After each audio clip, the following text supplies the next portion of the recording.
हे पुत्र, तू बहुत लंबे समय से देहाभिमान, मैं शरीर हूं, इस गलत मान्यता के बंधन में बंधा हुआ है।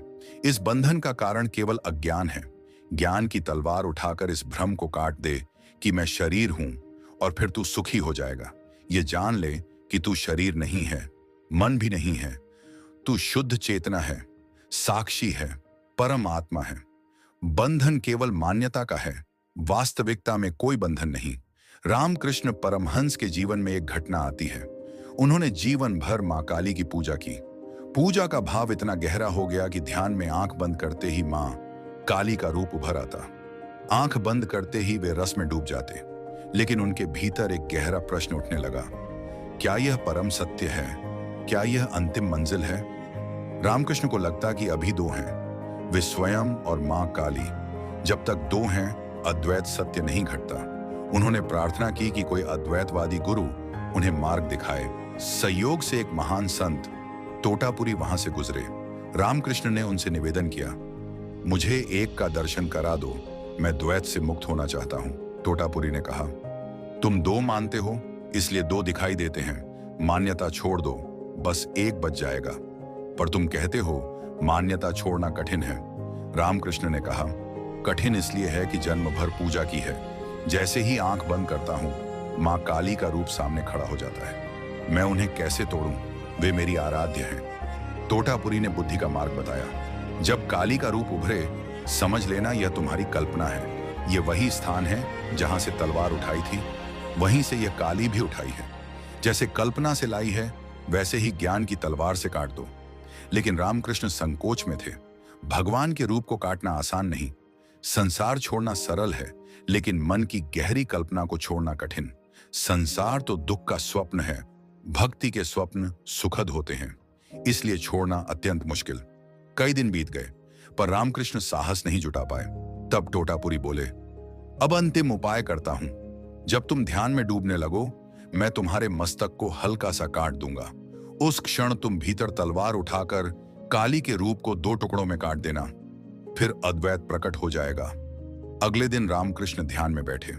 काली का दिव्य रूप उभरा, भावनाओं का ज्वार उठने लगा। उसी समय तोतापुरी ने माथे पर कांच का तीखा टुकड़ा रखा और तेजी से नीचे खींच दिया। खून की धारा बह निकली। उस दर्द और झटके ने रामकृष्ण को पूर्ण सजग कर दिया। उस ही पल उन्होंने भीतर ज्ञान की तलवार उठाई और काली के रूप को दो टुकड़ों में काट दिया। काली का रूप गिरते ही सारा द्वैत टूट गया।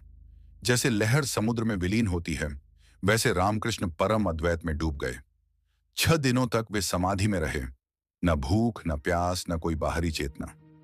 जब वे समाधि से बाहर आए, उन्होंने पहला वाक्य कहा, अंतिम बाधा भी टूट गई।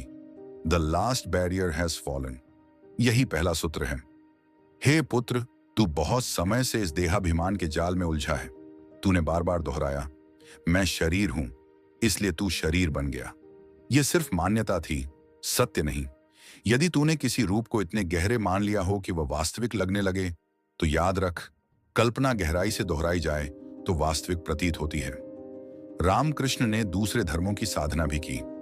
इस्लाम की साधना में वे ऐसे डूबे कि वे मस्जिद में रहने लगे, कुरान की आयतें पढ़ने लगे, मंदिर के पास से निकलते समय आंख तक न उठाते, काली का स्मरण भी न आता। वे पूर्णतः मुसलमान फकीर बन गए। इसी तरह सखी संप्रदाय की साधना करते समय उन्होंने स्वयं को स्त्री माना। भाव इतना गहरा हुआ कि उनका स्वर बदल गया। आचरण, चलना, बोलना सब स्त्री जैसा बनने लगा। 6 महीने में तो चमत्कार हो गया।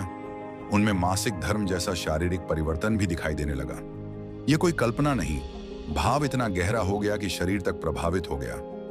यह दिखाता है कि मनुष्य जैसा मानता है वैसा बन जाता है।